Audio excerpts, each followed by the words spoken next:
Red leather, yellow leather, red leather, yellow leather, red leather, yellow leather. Wait, I have to take a sip of my warm beverage. But you question among those.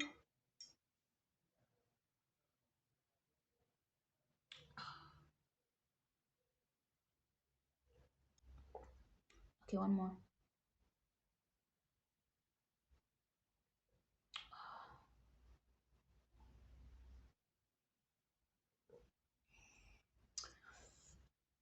When it's at that perfect temperature.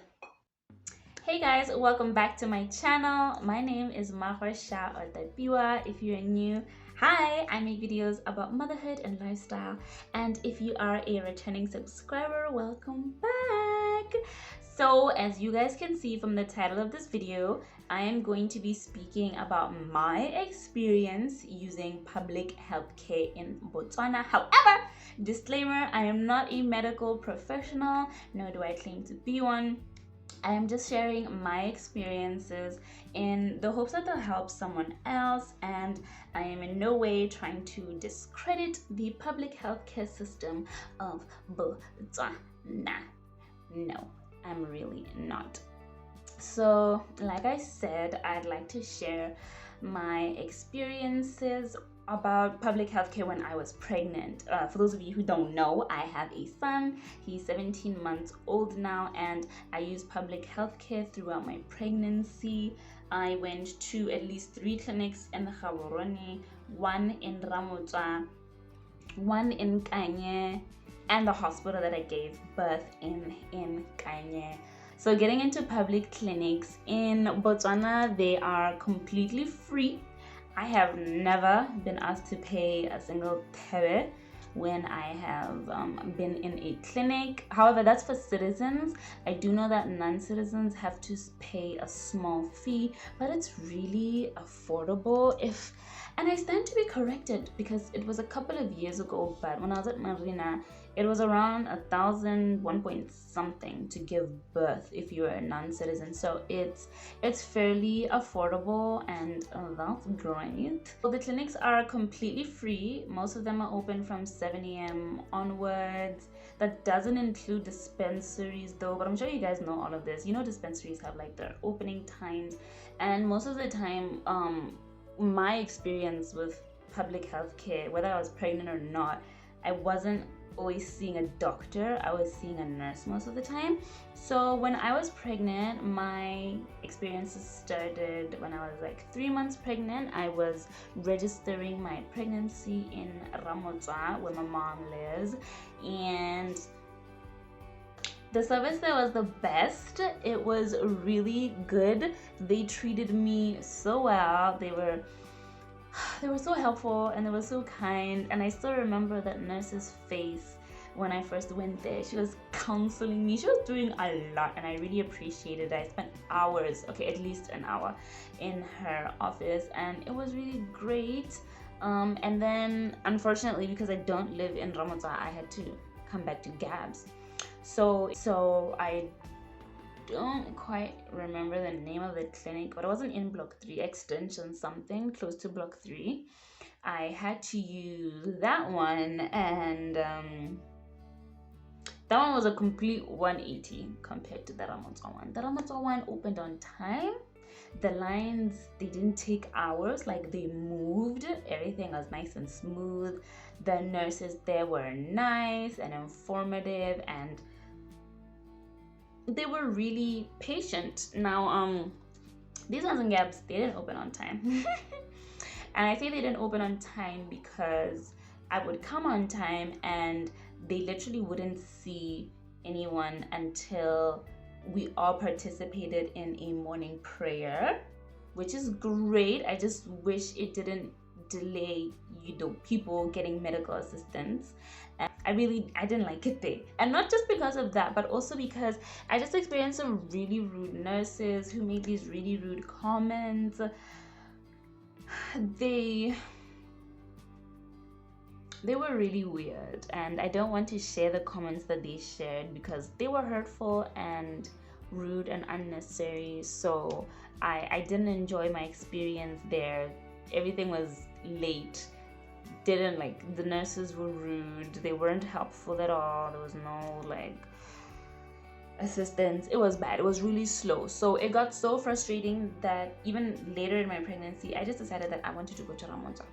So I would get on a bus every single month with my baby daddy and would go to Ramota and see the nice nurses there. I always tried to sync the times when I would go with if that particular nurse would be there. But even if I did get seen by anyone else, which I did sometimes, they were still really nice. They were all the same. I think they were trained like really nicely. And in Ramota, I felt like I was in safe, capable hands. And I mean, not to trash talk any facility, because I do know that they all have their shortcomings, but this is really just my experience, and I thumbs up for the Ramota clinic, So that's where I continue to go, the Ramota clinic. I got my prenatals for free, everything completely for free. If I was constipated, they gave me medicine for free. Now nearing the end of my pregnancy, I had to move to Kanye to go be with my granny, because I was gonna give birth there in Kanye. And my experience in Kanye was interesting. The first clinic that I went to, they were really rude. Luckily I was with my granny. Honestly, they were really rude and upset with us because we came around about 30 minutes before lunch. So they wanted me to come after lunch, and luckily my granny was there and she just spoke to them nicely. And yeah, but that was so ridiculous. How can you expect a pregnant person who needs a checkup to come after lunch? And anyhow, I got helped, not in the nicest way though. I felt like the nurse's attitude wasn't really positive. I didn't appreciate it. So that checkup, I forgot how many weeks. I was 30 something weeks, and I knew that I was due for a scan, because when I was in Ramota, that nurse told me that I'm due for a scan. So this nurse was so hostile. She was so hostile that she didn't even give me prenatals until I asked. She just wanted me out of her office. She was really rough. She was like pressing on my stomach, and I say unnecessarily. I'm not a doctor, so who knows? Maybe you're supposed to do it like that, but it felt unnecessary, because when I had been to other checkups in public clinics, I didn't experience that. Like, no one was wrestling my baby. So I didn't like that. She was really rough. She didn't give me prenatals. She just wanted me out of her office, honestly. And I was like, can I get my prenatals? I think I had to be 4 weeks away from giving birth. I think so. I think I had to be 4 weeks away from giving birth. So if I hadn't asked for my prenatals, she wouldn't have given them to me. And then I asked for a scan, and she said I don't need a scan. And I was like, oh no, but the other nurse told me that, and she said I'm not registered as a high-risk pregnancy, and I don't need a scan because of that. And I was like, I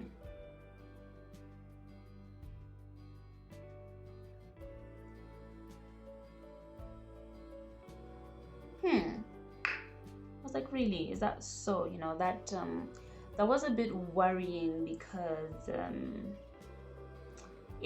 maybe these apps we use and the research we do is just overdoing things. But according to the knowledge I had and seeing other people in my life being pregnant, you're supposed to get a scan every single month. Now, if you're going to be using public clinics in Botswana, my experience again, mine, you might not get a scan. Maybe, again, I'm not a doctor, so I don't know. Maybe you can actually go an entire pregnancy without going for a scan. I'm not sure if that's recommended. I don't think it is. So that was just a little worrying. I was basically told you don't need a scan. And she wasn't very forthcoming with information. This nurse, she just kept telling me that I was at the wrong clinic. I'm supposed to go to the one I live closest to, so always bear that in mind if you need. So anyway, I didn't go back to that clinic because the experience was just so unpleasant. My next checkup, my granny took me to the Seventh Day Adventist clinic. That one was boom. I liked it. The doctors and nurses that I interacted with were really nice. They were really nice. I think there were two particular ladies that really took their time explaining everything to me. I asked them, can I get a tour? And they said unfortunately I can't because there are always people giving birth, so I'd be invading their privacy, and yeah, that wouldn't be nice of me. So I agree with that. They did, however, take the time to explain everything to me, to explain how many people would be in a room, whether there are labor rooms here or there, how many people in the labor rooms, how many checkups after that, what to do to your stitches if you need stitches, all these things. Like, they really explained everything, and I think that's what most doctors and nurses are supposed to do. They were calming me down because I was getting really anxious about giving birth, but there was really nothing that they weren't helpful with. Like, they really took the time to explain everything to me, and they were really sweet, and I really liked that. A few things that I will point out though about my experience with these clinics is the attitude of nurses and doctors is what I think really contributes to a lot of problems. A lot of reasons why women, especially young women, tend to fall pregnant unplanned is because they're just scared of the discrimination or the stigma they're gonna get when they walk into a clinic and they ask for contraceptives of any kind, whether it's condoms or the pill. I've experienced it, where when I wanted to start going on the pill, I had gone to a government clinic, and it wasn't the first time I was on the pill. Actually, I was trying to get a pack. So this nurse was really rude to me, and I was just there with my cousin, and we were just intimidated little 19-year-old girls thinking we're being safe. And then I left with my pills, but I never went back to that clinic because I just want to avoid standing in line at the clinics. That's something you ain't never gonna forget with these clinics, is that you're gonna stand in line, and the judgment of the staff in the clinics, it can be really nasty sometimes. And another thing that I experienced while I was pregnant, besides the unnecessary comments, is they don't offer like any counseling of any sort in the bad ones. You see, like in Motswana, I think I got something I could call counseling. When I was doing the HIV testing, I had the talk, what would you do, who would you talk to, how are you feeling type of vibes, and then test, get the results. Okay, what are you gonna do now? Are you gonna continue staying faithful, condomizing? Yes, do that. I got that when I was in Motswana, which even when I go and I test for HIV here in Gaborone, I don't always get. However, I will say, I should leave a link below in the description box. If you guys do want access teen-wise, it's not necessarily a clinic, but you can go there and get the pill, get condoms, lube, they get the implant, and yeah, I'll make a whole other video about my journey with contraception. But yeah. So the other clinic in Gabs that I visited was the Block 8 clinic, and the Block 8 clinic was a good clinic. It was clean. It was, if anything, they had better facilities than the other ones in the Gaborone, which is what I think also contributes to the bad service in some of these clinics. They have a lack of facilities. It's not an excuse, definitely, but just a consideration. However, at the Block 8 clinic, whether you're pregnant or not, know that you're going to be in lines for hours. with no water dispensary around. I don't know why, but that's just what they do. Also, another thing, you most probably will not be giving birth in a private room if you use a public hospital or clinic. I have heard, however, that there are some. Apparently, there's one in Johnny where there are private rooms. But most of the time, you're going to be in a room with at least one other woman or possibly 3 other women. So I would really advise that you get all the support you can. Educate yourself, ask your friends and family, ask the nurses, and find that clinic that suits you. So let me end with this.